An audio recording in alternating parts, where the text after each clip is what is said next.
Just a fair bit of warning, what you're about to see if you're a pinball purist is probably going to be triggering, so if that's the case, go ahead and click out of the video. Otherwise, let me tell you about my custom Revenge from Mars pinball machine creation, modification, amalgamation, all the mations.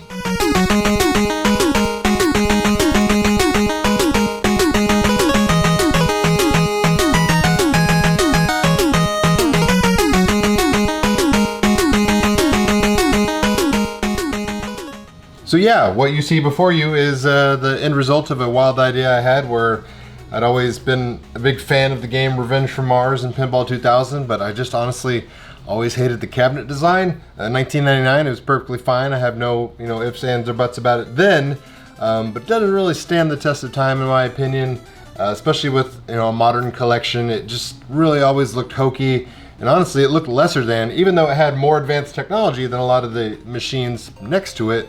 In a lineup of just, other standard pinball machines, it just looked like a baby brother, if you will, a lesser than, a non-equal, and that's just not the case. The Pinball 2000 system and the software and all the ingenuity that went into it, very ahead of its time and very cutting edge. Unfortunately, it got its legs cut out from under it, but I had the wild ideas like, what would it be like if I could take all the guts of a Pinball 2000 game and put them in a modern standard cabinet, if you will. So that's the project in a nutshell.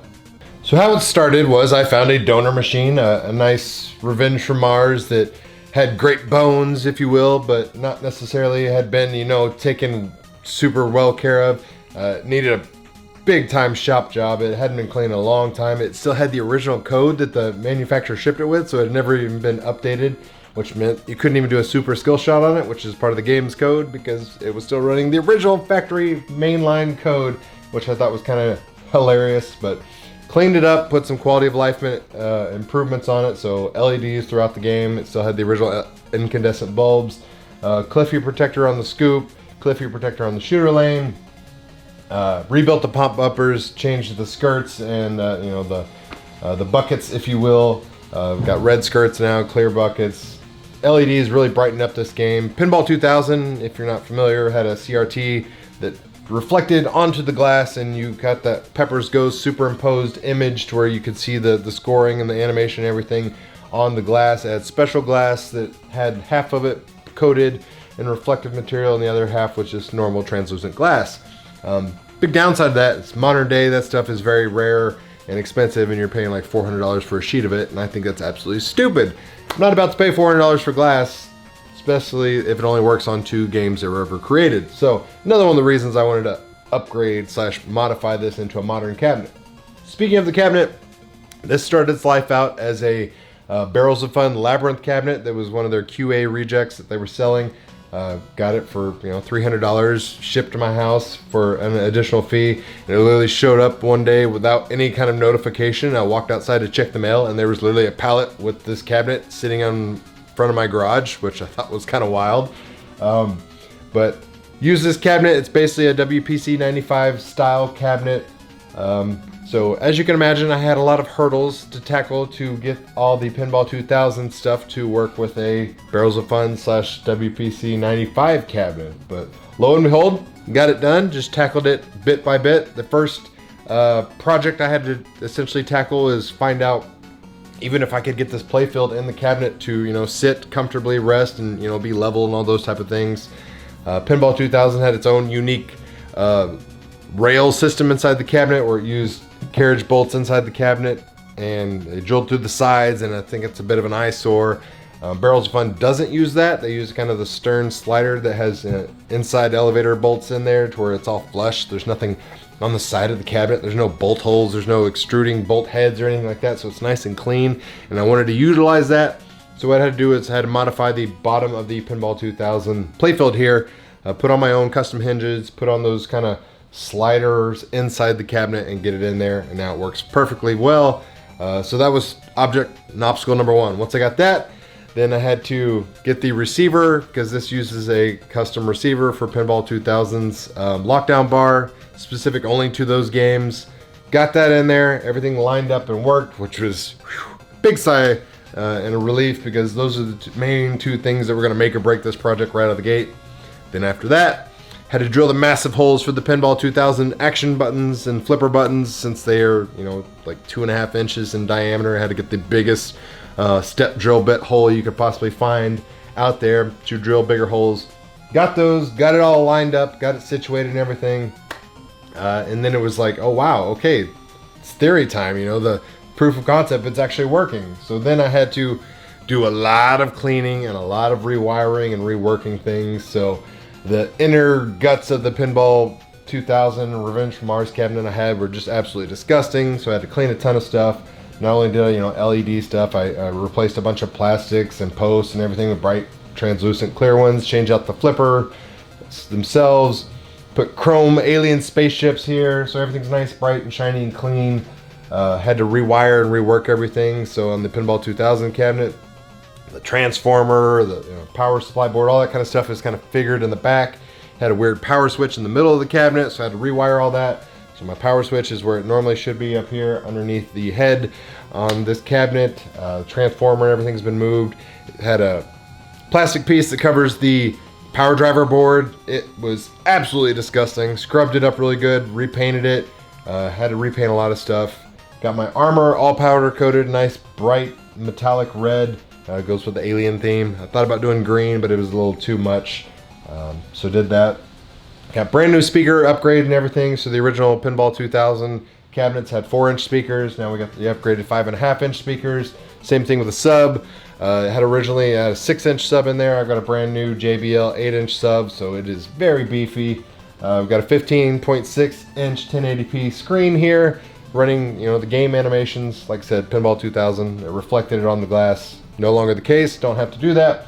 Standard clear Playfield glass, and all my scoring animations displayed and everything is on a, you know, nice little high def screen here, just like it would be on a modern Barrels of Fun cabinet. Powder coated the speaker panel here. Normally I'm not a fan of this, but I kind of had to do it by design. Barrels of Fun uses actually a little bit of a wider speaker panel than, say, Stern. So I utilized another factory QA reject that they had from Labyrinth. Got a Labyrinth panel, and since it was already powder coated like a bronze color and it wouldn't have matched this colorway, I decided to go ahead and get it powder coated the matching red, same as I did with the lockdown bar and legs and everything. Got a new Translight, custom made, custom sized by Brian Allen for Revenge from Mars. It looks phenomenal. It was the last little piece of the puzzle, if you will. The original Translight, you know, I like the artwork and everything, but I'm a huge fan of Brian Allen's work. He does awesome stuff for the Williams and the Bally games. But the original Translight, it's like a fraction of the size, so it wouldn't have worked. Plus, it was already yellowed and dingy and just all around nasty from years of getting baked by bulbs and stuff like that. So, new custom Translight by Brian Allen. Same thing with the art blades, custom size, custom Revenge from Mars logo there on the side. So that's, you know, all the icing on the cake, if you will, the finishing bling. And speaking of bling, up top we got the Attack from Mars topper from the Electric Playground. It's got the awesome artwork by Brad Albright, and it just ties in nicely here. So we got the topper, we got the new artwork, we get the fully functioning game in a full-size modern cabinet from Barrels of Fun with upgraded amenities, like I said, upgraded speakers and everything. But that is not all. You're asking, well, how did you get this all to run? Well, thanks to a very intelligent man overseas, Eric IE on Pinside, he developed his own Pinball 2000 emulator.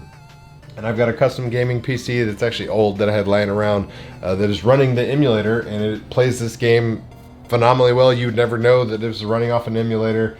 I've got the upgraded code from mypinballs.com, which is I think 2.6 now. But this, you know, has a shaker motor in it, a real knocker, upgraded game code and aspects that were never part of the original game that actually just make it so much more enjoyable. It's got physical modifications, so the game itself was always limited to 4 pinballs because cost cutting reduction.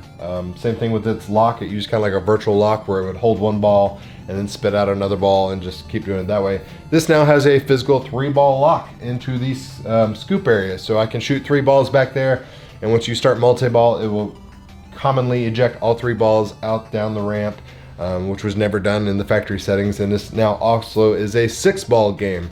So it's got updated optos in the trough, as well as the updated code that allows me to play the game with 6 balls in certain mode, which is how it was originally designed and intended. So we got that upgrade. Speaking of original design intentions, so the Pinball 2000 games are about 3 inches shorter than a standard Williams Bally pinball game as far as the playfield length. So I had like 3 inches of dead space here in the back, which just kind of looked wonky.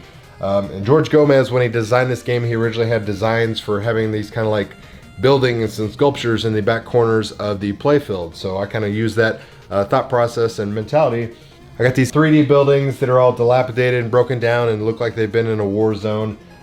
Situated in there in the back, it filled up that nice dead space. Also created an acrylic background as well that has burning buildings and, you know, just damage and all sorts of stuff going on. I've got a fire LED that kind of trickles back and forth and makes everything look like it's burning while you're playing the game. So that was kind of my response and my answer to the, you know, how do I fill that dead space as well as stay on brand with the original design themes. I'm a huge George Gomez fanboy, so I wanted to try to, you know, keep that as true to form, and the fact that I could do a little tip of the cap to one of the original designs that did make it in the final production of the game, I thought was a nice touch. Artwork, I had to, you know, of course, remove all the labyrinth decals and everything, and that stuff had like the most stuck on glue residue that I've ever encountered of any arcade project or pinball project I've ever had to work with.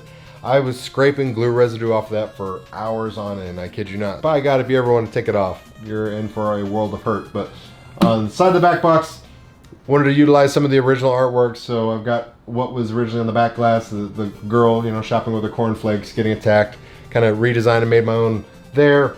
I always liked the Greg Ferrara's artwork that was on the side of the cabinet for Pinball 2000. I just didn't like that it was like cropped and centerized there and had like black borders and all that kind of stuff. So I basically blew it up, stretched it out, cleaned it up, you know, revamped the image, got that on the side, and then made my own kind of similar stuff on the front as well with aliens on each leg and everything. Also updated the game to have a shooter rod as well as the actual launch buttons. So if I ever do find a Star Wars playfield, I can drop it in here and I can use, you know, the shooter without having to switch out any components or anything like that, because that is, you know, one of the perks of the Pinball 2000 system is that you can interchange games, and thanks to the emulator that this is running, I can literally just toggle it by a simple, you know, menu selection and switch this over to Star Wars if I have the playfield. So anybody out there, if you do have a Star Wars Episode 1 playfield that you'd be interested in selling, hit me up, email me, because I'm interested in buying it. I'd love to be able to drop this into this cabinet, you know, switch between both games and have the best of both worlds. Probably skipping over a lot of stuff. Like I said, I just didn't want to be this super long-winded video. I documented tons and tons of this process along the way, so if you have any questions, hit me up. But yeah, at the end of the day, I think the project was a success, at least in my eyes.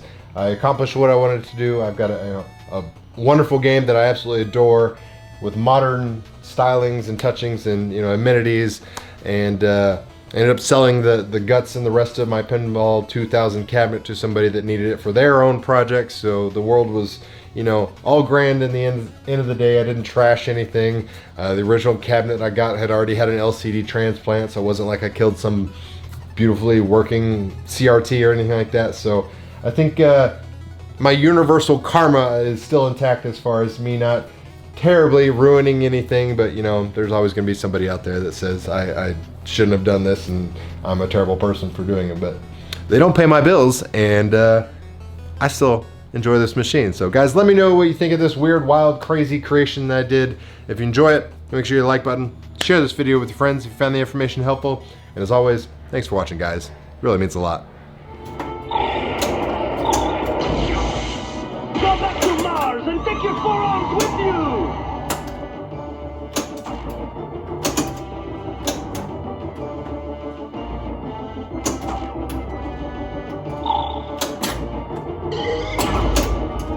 We will put you in the French fries!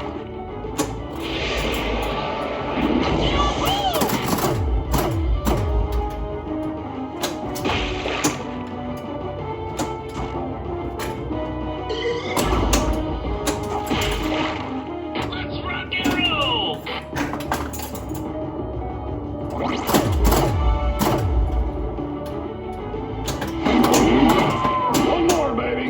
Hope I'll get a good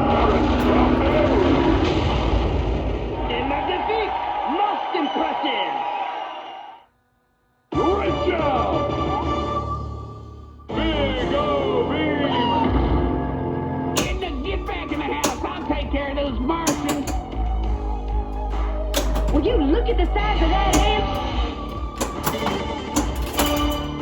Blow up the mothership now! Look at the size of this thing.